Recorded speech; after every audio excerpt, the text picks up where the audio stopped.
Buenos días para todos, Dios les bendiga. Bienvenidos una vez más. Dios es bueno, ¿verdad? Dios ha sido bueno con cada uno de nosotros. Yo sé que cada uno de nosotros tenemos algo por qué agradecerle a Dios. Dios, a través de nuestra vida, se ha manifestado de una u de otra manera en nuestra vida, ¿verdad? Así que Dios ha sido bueno, continúa siendo bueno y fiel. Hoy vamos a hablar de uno de los pecados más detestables por Dios junto con la idolatría, y es el pecado del orgullo. El pecado del orgullo. Encontramos en la Biblia una historia de un hombre valeroso llamado Naamán. Este hombre, según la Escritura, era un hombre de gran renombre en su país, Siria. Y la Biblia describe a este hombre como un hombre valeroso en extremo. Pero este hombre valeroso en extremo tenía un problema bien grave. Y era que este hombre tenía lepra. Este hombre era leproso. Y recordemos que en aquel entonces, especialmente, la lepra era una de las enfermedades más terribles y más temidas por todos. Y este hombre, repito, hombre de renombre y valeroso, tenía lepra, era leproso. Un día, dice la Biblia, este hombre va en busca de sanidad para su cuerpo. Va en busca del profeta Eliseo para que Eliseo le dé la sanidad según él. Pero este hombre en su camino va provisto de un montón de cosas. Lleva regalos, obsequios, tal vez joyas, oro, para, según él, pagarle al profeta por la sanidad de su cuerpo. Este hombre es un general del ejército de Siria y muy probablemente estaba acostumbrado a los honores. Estaba acostumbrado a que le tendieran tapete, le rindieran honores, pleitesía,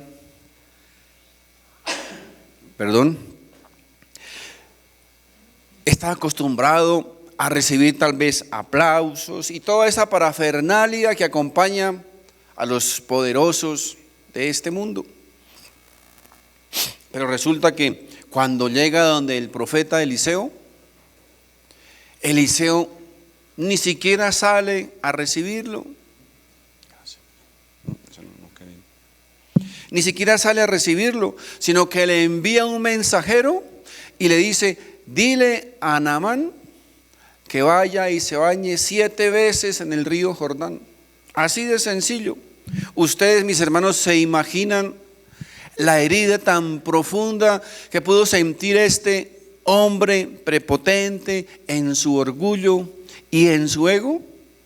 Tanto así que dice la Escritura que este hombre estuvo decidido a volverse nuevamente de donde había venido a visitar al profeta Eliseo. Pero, mis hermanos, mientras él tal vez se volvía nuevamente herido en su ego, dice la Escritura que una jovencita esclava, una jovencita sierva de Eliseo, le dice: pero Señor, hemos venido de tan lejos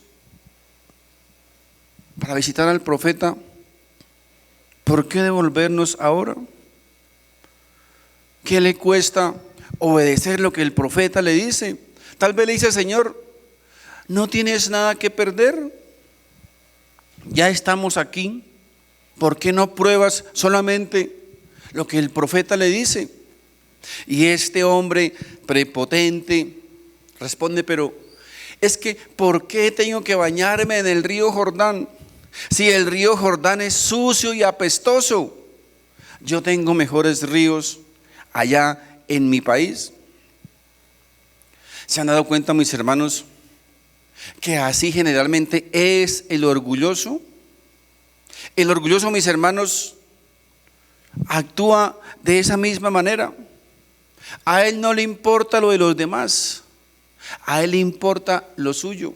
Lo mío es lo que importa y lo mío es lo mejor. Pero este hombre no podía entender que era el mismo Dios a través de Eliseo quien le estaba hablando. Porque Dios quería, antes que curar su enfermedad física, Dios quería curar su corazón. Dios quería curar aquello que estaba carcomiendo el corazón de este hombre, y era su orgullo y prepotencia. Mis hermanos, Dios quiere siempre curar las heridas internas que destruyen nuestra alma antes de curar las heridas externas de nuestro cuerpo. Y una de esas heridas internas que carcomen nuestra alma es el orgullo. Y muchas veces Dios, para curar o para arrancar esas enfermedades, tiene que hacer una serie de cirugías que nos van a doler y que nos van a hacer sufrir. Este hombre Naamán, al final, a regañadientas, accede a bañarse en el río Jordán como el profeta le había dado la instrucción. Y entonces Naamán comienza a zambullirse en el río. Primera vez y nada, segunda vez y nada, tercera vez y nada pasa, cuarta, quinta, sexta vez y nada pasa. Pero recordemos que la instrucción era 7 veces. Y dice la escritura que cuando Naamán salió la 7ª vez del río, su cuerpo estaba completamente sano. Es más, dice que su cuerpo parecía la piel de un niño. Mis hermanos, no olvidemos, por favor, no olvidemos que antes que Dios quiera curar cualquier enfermedad física, Él desea curar primero nuestra enfermedad espiritual, nuestra enfermedad del corazón. Dios quiere curarnos del orgullo que destruye nuestra vida. Dios quiere curarnos de la autosuficiencia que se anida en el corazón del hombre. Esa autosuficiencia que nos puede llevar a la destrucción total de nuestra vida. Esta, mis hermanos, es la manera en que Dios curó a este prepotente hombre. Primero, curó lo más grave y lo más destructivo, ¿verdad? El orgullo que estaba en su corazón. Y después curó su cuerpo como una añadidura. Así que, mis hermanos, los milagros del Señor son así. Los milagros del Señor son completos. Tal vez tú estés orando por alguna restauración física, estés orando por la sanidad de algún ser querido, de alguna persona conocida, pero tal vez Dios está intentando decirnos: yo estoy obrando primero por una restauración interna, por una restauración de corazón. Yo estoy enseñando, yo estoy intentando enseñarte que aprendas a depender de mí primero que de cualquier otra cosa. Tal vez el Señor está intentando decirte: llevas mucho tiempo alejado de mí, dependiendo solamente de tu autosuficiencia. Tal vez el Señor está intentando decirnos: ¿quieres mi dependencia realmente? ¿O solamente estás esperando un milagro físico para después salir corriendo de mi presencia? Uno de los textos más aterradores acerca del orgullo lo encontramos en el libro de Proverbios, capítulo 16, verso 5. Dice la palabra de Dios: abominación es a Jehová todo altivo de corazón, y ciertamente no quedará impune. Es verdad, uno de los textos más aterradores que encontramos en la Biblia. Mis hermanos, existe un animalito casi invisible a nuestra vista llamado la polilla de la madera. Y esta polilla de madera se encarga de destruir la madera de adentro hacia afuera. Usted puede llegar a encontrar grandes vigas de madera sosteniendo grandes edificaciones, pero no logra ver ese pequeño insecto que está dentro de esa madera y que con el tiempo va a terminar destruyendo y derribando esas edificaciones. Uno podría preguntarse, ¿cómo puede un animalito tan pequeñito, invisible tal vez a la vista humana, llegar a derribar o a destruir grandes maderas o grandes edificaciones en madera? Así que la fuerte e indestructible madera puede llegar a ser derribada y destruida por ese pequeñito insecto que comienza a destruir la madera desde adentro hacia afuera. Mis hermanos, igual ocurre en nuestra vida. Podemos ser personas virtuosas, personas valerosas, personas con muchas capacidades, con muchos talentos, pero si no logramos destruir ese pequeño enemigo que está destruyendo nuestra vida de adentro hacia afuera, vamos a terminar también destruidos y derribados como las maderas. ¿Cuál es el antídoto contra el orgullo? Mis hermanos, el antídoto contra el orgullo es la humildad. Ahora, es muy triste ver cómo la humildad ha sido disfrazada de muchos ropajes diferentes. Generalmente se tiene la concepción de que la humildad es sinónimo de pobreza. ¿Han escuchado ustedes decir, ay, miren al hermanito tan pobre, tan humilde que es? Pero no, mis hermanos, la humildad no tiene que ver con la parte económica. No todo el que es pobre económicamente es humilde. Existen ricos que son humildes y hay pobres que son muy orgullosos. Así que no confundamos la humildad con la pobreza económica. No es que por ser pobre es humilde y por ser rico es orgulloso. No. Otros asocian la humildad con la baja autoestima. Aquellos que bajan la mirada, que no miran al rostro, que son tímidos. Generalmente decimos, ay, es que el hermanito es tan humilde. Pero no, mis hermanos, tampoco tiene que ver con eso la humildad. Eso no es humildad. Humildad, mis hermanos, es reconocer la grandeza de Dios. Humildad es reconocer nuestra diaria y continua dependencia de Dios. Humildad es reconocer que necesitamos de Dios en todo momento. Humildad, mis hermanos, no tiene que ver con la marca de ropa que usamos. La humildad tiene que ver con una aptitud y con una actitud también. Y todo esto, mis hermanos, comienza cuando reconocemos, repito, nuestra diaria dependencia de Dios. La persona que no reconoce su necesidad de Dios es una persona orgullosa. Porque el problema del hombre, mis hermanos, comienza cuando se niega a reconocer a un ser superior. Cuando se niega a reconocer a un ser omnipotente, a un ser soberano que gobierna nuestras vidas. Ahí, mis hermanos, comienza el problema del hombre. El no reconocer a Dios y su dependencia me hace, mis hermanos, una persona orgullosa. Independientemente de cuánto dinero tenga en el banco, de qué clase de ropa usa o de qué autoestima tenga.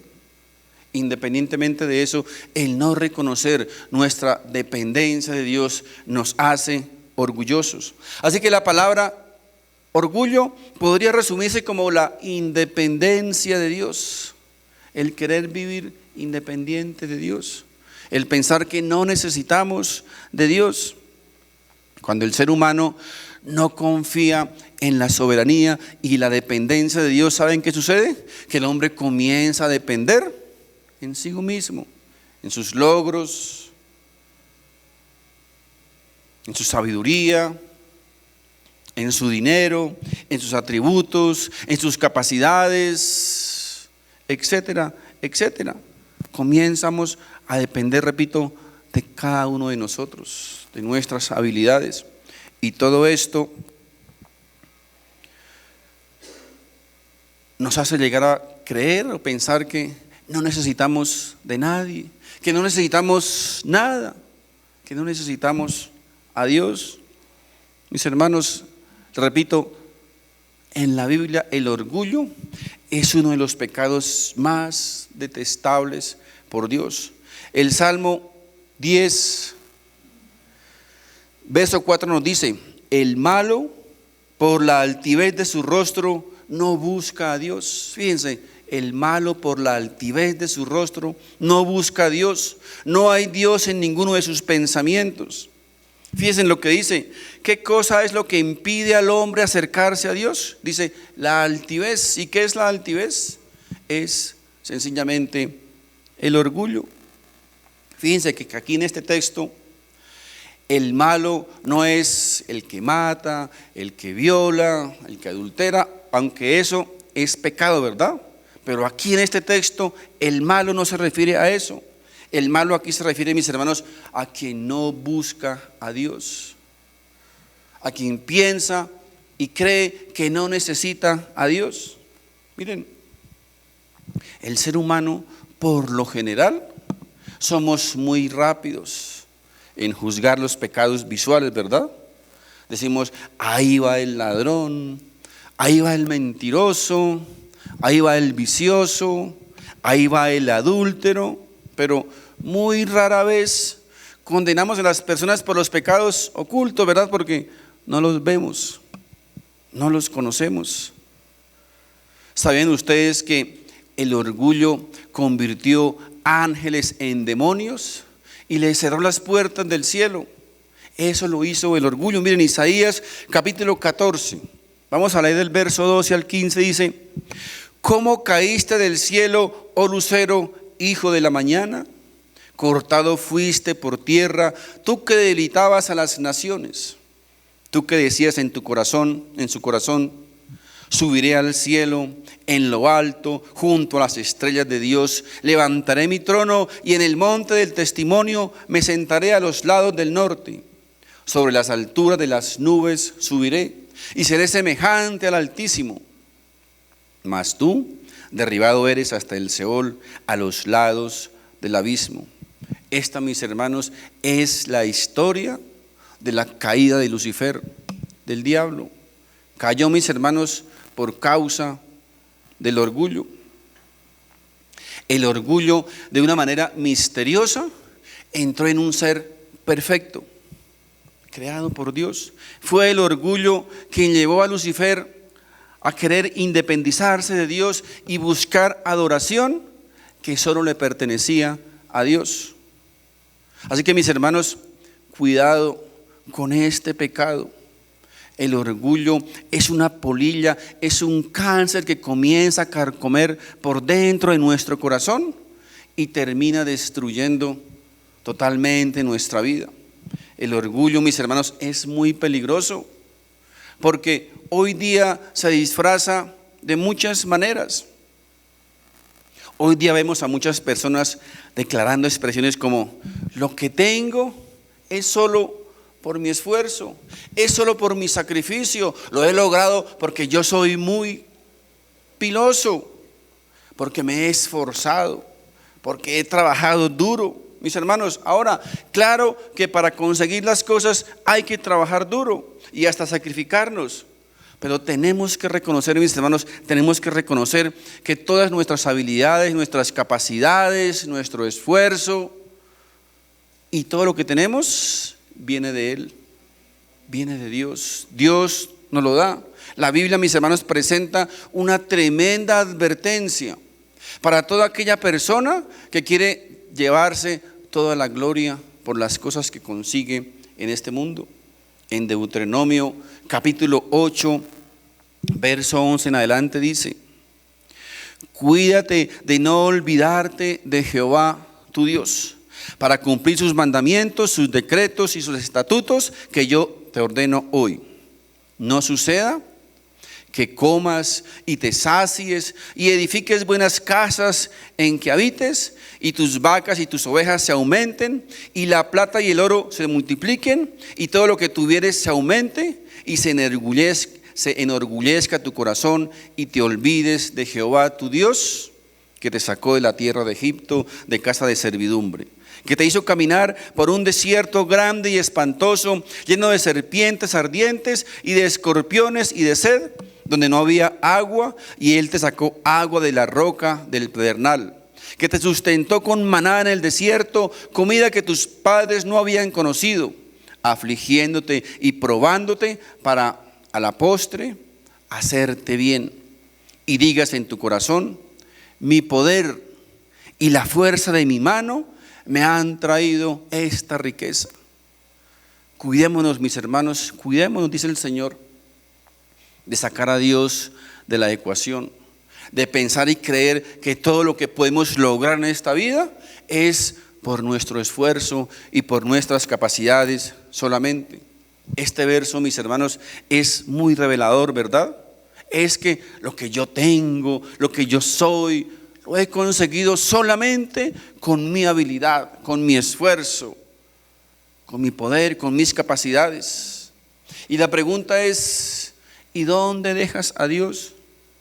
¿Quién te da la vida? ¿Quién te da la habilidad? ¿Quién te da la inteligencia? ¿Quién te da la destreza? ¿Quién te da la salud para que puedas conseguir esas cosas? ¿Quién te da el aliento? Mis hermanos, dice la Biblia: cuídate de no olvidarte de tu Dios. Cuídate de creer que ya no necesitas de Dios, porque crees que te las puedes arreglar tú solito. Dice la Biblia: cuídate de eso. ¿Te has dado cuenta que generalmente las personas que pasan por mayores dificultades son las que más buscan de Dios? ¿Saben por qué? Porque a veces Dios tiene que llevarnos a situaciones tan difíciles, a situaciones a donde casi tenemos que perder todo, para que lo único que nos quede es la necesidad de buscar a Dios. Es la necesidad de buscar a Dios en nuestra vida como nuestro Señor. Porque tristemente, cuando lo tenemos todo, no somos agradecidos con Dios. No somos agradecidos con Dios. Cuando tenemos todo, vivimos tan cómodos que se nos olvida darle gracias a Dios y reconocer que todas las cosas vienen por su gracia y por su misericordia. El orgulloso, mis hermanos, o el orgullo, como toda enfermedad, tiene algunos síntomas que nos dan aviso o que nos alertan que algo está pasando en nuestro cuerpo. Así que hoy vamos a ver algunos síntomas, algunas alertas que nos pueden advertir que tal vez esa polilla del orgullo esté comenzando a carcomer allá dentro de nuestro corazón. Ahora, no se necesita padecer todos estos síntomas, ¿verdad?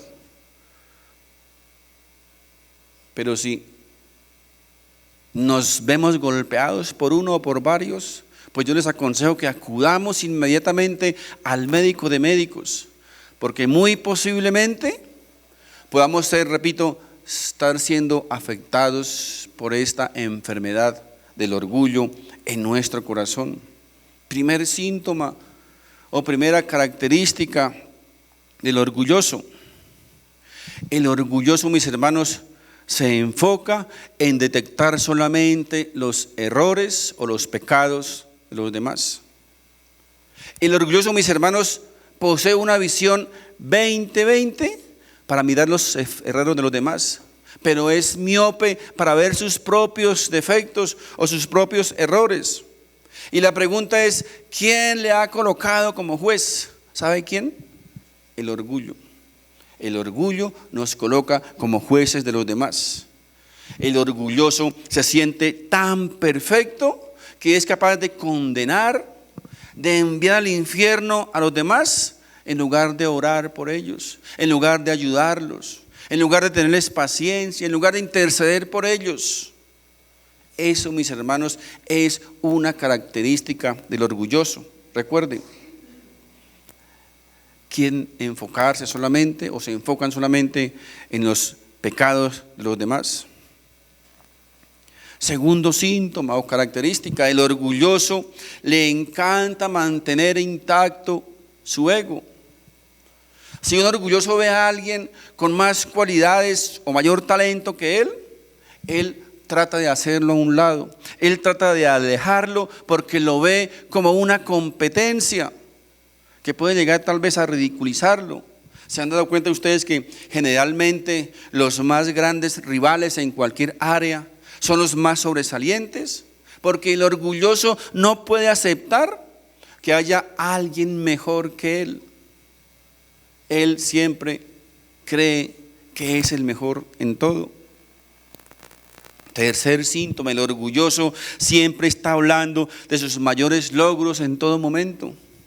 Aunque nadie le esté preguntando, pero todas sus conversaciones se centran en yo hice, yo conseguí, yo tengo, y cada uno de sus yo como que comienzan a inflarlo, ¿verdad? Se va inflando, se va hinchando, yo. Eso es otra característica del orgulloso. Otro síntoma, el orgulloso nunca está dispuesto a pedir ayuda, así lo necesite. Porque el orgulloso cree, mis hermanos, que él no necesita de nadie. ¿Saben ustedes, mis hermanos, que todos los seres humanos nos necesitamos unos a otros? Todos. Otro síntoma, el orgulloso nunca está dispuesto a reconocer que se equivoca. El orgulloso, mis hermanos, si alguien llega a decirle que está equivocado, él no va a decir, sí, es verdad, tal vez me equivoqué. No, él siempre va a buscar culpable o culpables, porque él cree que nunca se puede equivocar. Él nunca llega a admitir sus errores. Bueno, tal vez me equivoqué. No. Él dice, es posible que me equivoque, pero es que la culpa no es mía. Está bien, acepto. Pero si él o ella no hubiese hecho eso, nunca está dispuesto, mis hermanos, a admitir que se equivoca. El orgulloso disfruta del fracaso de los demás.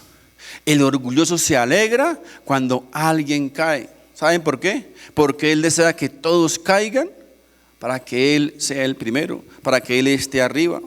Así que el orgulloso, cuando ve que alguien está mejor que él en lugar de alegrarse, se entristece, porque no quiere que nadie esté mejor que él.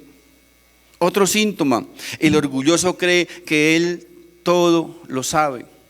Nadie más sabe más que él. Nadie puede enseñarle. Él cree que tiene todo el conocimiento, y cuando escucha a alguien hablar del tema, él trata de rechazarlo o alejarse, porque él cree saberlo todo ya. Hay personas que creen que porque tienen títulos, estudios, honores, popularidad, fama, poder, ellos creen que ya lo saben todo y nadie puede enseñarles a alguien algo. Mis hermanos, les recuerdo que cuando el hombre deja de aprender es cuando comienza a morir, porque todos tenemos algo que aprender de alguien. Así sea la persona más humilde, tenemos algo que aprender. Pero el orgulloso jamás, repito, jamás va a querer aprender algo de otra persona. El orgulloso no está dispuesto a perdonar ni a pedir perdón. Es obvio. El orgullo no lo deja. El orgullo o la falta de humildad, le falta humildad para reconocer que se ha equivocado o para reconocer que ha ofendido a alguien, porque él cree que es perfecto. Otro síntoma, el orgulloso siempre quiere que su palabra sea la que prevalezca. Él quiere que su palabra sea la única a tener en cuenta, porque la palabra de los demás no cuenta o no importa. El orgulloso minimiza sus errores y engrandece sus logros. Otra vez, porque él cree que él no tiene defectos. Él cree que es perfecto. Pregunto, ¿conoces a alguien así? ¿Tienes a alguien en mente ya? O muy probablemente ya te has identificado con uno de estos síntomas, con una de estas características. Yo sé que, mis hermanos, algunos de nosotros en algunas ocasiones hemos sido engañados, hemos caído en este engaño, en estas trampas, en esta trampa del orgullo. Pero el mismo Señor Jesucristo hizo un reconocimiento a los humildes. Miren, en Mateo capítulo 5, verso 3, la palabra de Dios dice: bienaventurados los pobres en espíritu, porque de ellos es el reino de los cielos. Ahora, ¿quién es un pobre en espíritu? Un pobre en espíritu es aquel que puede reconocer su necesidad de Dios. Es aquel que reconoce que necesita de Dios en todo momento, en todo instante. Mis hermanos, tengamos cuidado de no creernos superiores a los demás, porque allí es cuando comenzamos a lastimar o a maltratar a los demás. Esto es muy común en el liderazgo de las congregaciones. Aquellos líderes creen que el liderazgo es ser jefe o ser comandante. Mis hermanos, no hemos sido llamados a ser jefes ni comandantes, hemos sido llamados a ser siervos. El líder es un siervo que está dispuesto a enseñar, a entender, a tolerar, a comprender, a guiar, pero no a maltratar ni a sentirnos superiores a los demás. Cuando comenzamos a creernos que somos mejor que los demás, ahí es, mis hermanos, cuando comenzamos, repito, a lastimar a las personas. Les recuerdo que tú y yo somos iguales de pecadores delante de Dios. Todos somos iguales y todos necesitamos la misma gracia y misericordia. Así que debemos amar a los demás, aceptarlos con sus errores, aceptarlos, mis hermanos, con sus debilidades, porque estamos en la misma condición delante de Dios. Eso también es humildad. El orgullo, mis hermanos, es una falsa grandeza, porque el orgullo es una hinchazón que parece grandeza, pero quiero recordarles que la hinchazón es el síntoma de una enfermedad, no es grandeza, es el síntoma de una enfermedad. Así que tengamos cuidado, mis hermanos, tengamos cuidado con el orgullo. Una de las cosas que hace el orgullo es que trata de proteger aquello que Dios quiere destruir y quiere fortalecer aquello que Dios quiere debilitar. El orgullo, mis hermanos, le da vida a lo que Dios quiere hacer morir en nosotros. Por eso el orgullo, repito, es uno de los pecados más detestables por Dios.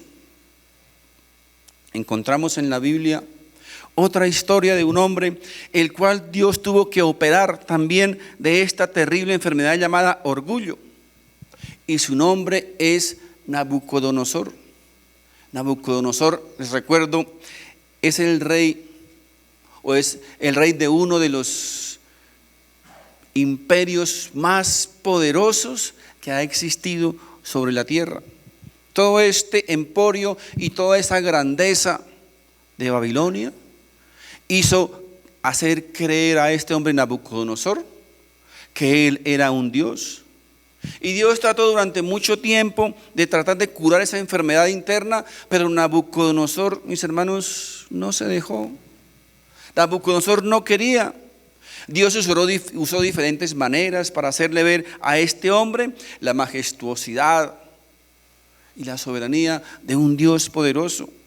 Pero Nabucodonosor hacía caso omiso de eso.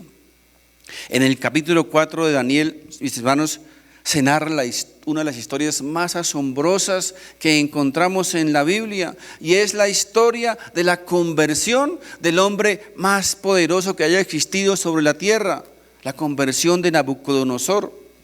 Y dice la Biblia que un día Nabucodonosor tuvo un sueño, y como siempre llama a sus brujos, a sus profetas, a sus magos, a sus milagreros, que hoy día sí abundan por montones, y les cuenta un sueño.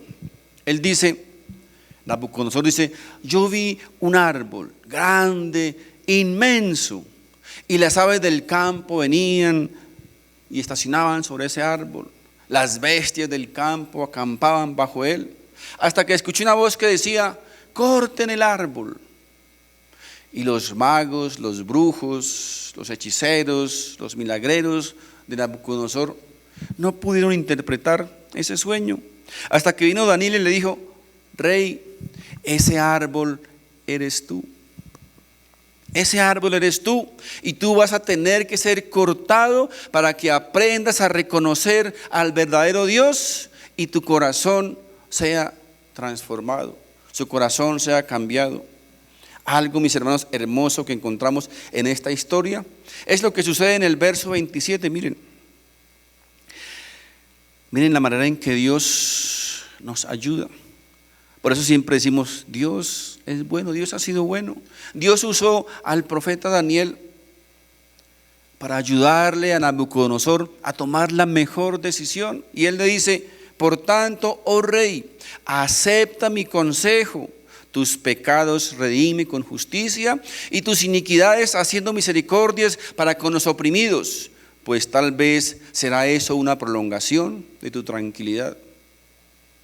Lo que Daniel le dice es: rey, escucha lo que Dios te está hablando, haz caso, obedece para evitar posteriores problemas. Pero mis hermanos, ¿saben qué sucedió? Pasaron 12 meses y Nabucodonosor siguió como si nada. Las palabras de Dios a través del profeta Daniel, para él no le importaron. Él las pasó, no hizo ningún efecto en su vida.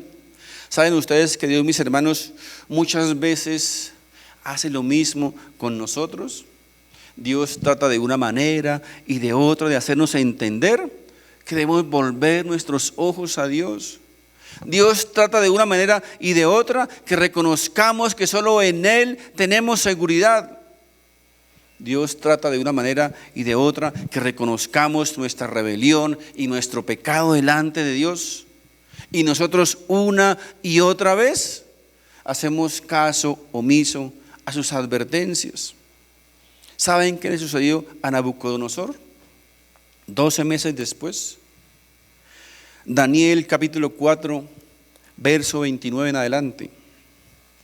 Al cabo de 12 meses, paseando en el palacio real de Babilonia, habló el rey y dijo: ¿no es esta la gran Babilonia que yo edifiqué para casa real con la fuerza de mi poder y para gloria de mi majestad? Aún estaba la palabra en la boca del rey cuando vino una voz del cielo: a ti se te dice, rey Nabucodonosor, el reino ha sido quitado de ti, y de entre los hombres te arrojarán, y con las bestias del campo será tu habitación, y como a los bueyes te apacentarán, y 7 tiempos pasarán sobre ti, hasta que reconozcas que el Altísimo tiene el dominio en el reino de los hombres, y lo da a quien Él quiere. En la misma hora se cumplió la palabra sobre Nabucodonosor, y fue echado de entre los hombres, y comía hierba como los bueyes, y su cuerpo se mojaba con el rocío del cielo, hasta que su pelo creció como plumas de águila, y sus uñas como las de aves. Mis hermanos, recuerdan que dijimos al comienzo que muchas veces Dios, para curarnos de nuestras enfermedades del alma, tiene que hacer cosas externas que nos van a doler y que nos van a hacer sufrir. Pues este fue el caso de Nabucodonosor.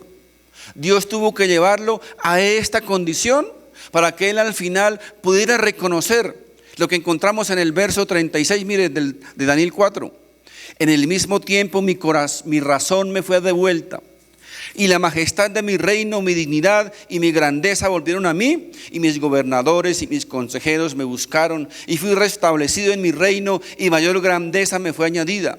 Ahora yo, Nabucodonosor, alabo, engrandezco y glorifico al Rey del cielo, porque todas sus obras son verdaderas y sus caminos justos, y él puede humillar a los que andan con soberbia. Mis hermanos, qué hermoso, ¿verdad? Pero ¿saben cuándo sucedió esto? ¿Saben cuándo Nabucodonosor pudo reconocer esto? ¿En qué momento? Verso 34. Mas al fin del tiempo, yo, Nabucodonosor, alcé mis ojos al cielo y mi razón me fue devuelta. Y bendije al Altísimo y alabé y glorifiqué al que vive para siempre, cuyo dominio es sempiterno y su reino por todas las edades. Todos los habitantes de la tierra son considerados como nada, y él hace según su voluntad en el ejército del cielo y en los habitantes de la tierra. Y no hay quien detenga su mano y le diga: ¿qué haces? Qué tremendo texto, ¿verdad? Qué tremendo texto. Dios es soberano. Aquí lo que está diciendo es: Dios hace lo que Él quiere, cuando quiere y como quiere. Nabucodonosor pudo reconocerlo. No necesitamos decretarlo ni ordenarlo. Nada. Dios hace, repito, Dios hace lo que Él quiere, porque Él es soberano. Cuando Nabucodonosor reconoció esto, dice que le fue devuelta su gloria, le fue devuelto su trono. Mis hermanos, ¿se dan cuenta? Por lo que tuvo que pasar Nabucodonosor para que llegara a reconocer la grandeza y la majestuosidad de Dios. Lo que Nabucodonosor no quiso aprender en la opulencia, lo tuvo que aprender en la escasez y el sufrimiento. A ser humilde, a reconocer a Dios como la única respuesta y dependencia para su vida. ¿Saben por qué, mis hermanos, hay tantas personas que rechazan a Dios? Por su orgullo y por su soberbia. Mi amigo, no permitas que el orgullo y la soberbia te alejen de Dios y lleguen a destruir tu vida. No esperes que un día Dios tenga que quebrantarte para que aprendas a levantar tus ojos al cielo, como lo hizo Nabucodonosor, y reconocer la grandeza y la majestuosidad de Dios. No esperes tener que ir al Señor en otras condiciones, mientras ahora puedes hacerlo. La Biblia dice que Dios da gracia a los humildes, pero que resiste a los soberbios. Y humildad, mis hermanos, es reconocer a Dios como nuestro Señor, y es reconocer nuestra dependencia de Dios en todo momento. Quiero invitar al grupo de alabanza, por favor. Mi amigo, hoy es el día para abandonar todo aquello que está destruyendo tu vida, que está destruyendo tu relación familiar, que está destruyendo tu relación con Dios, que está destruyendo tu relación con todo. La Biblia dice: en tiempo aceptable te he oído, en día de salvación te he socorrido. He aquí ahora, hoy, el día de salvación. He aquí ahora, hoy, el día aceptable. Mis hermanos, solo Dios puede arrancar todo aquello que está arraigado en nuestro corazón y que está carcomiendo nuestra vida por dentro como una polilla. Solo Dios, mis hermanos, solo Dios puede ayudarnos a cambiar nuestro corazón altivo y soberbio por un corazón humilde y dependiente de Dios. Quiero invitarles para que nos pongamos de pie, por favor.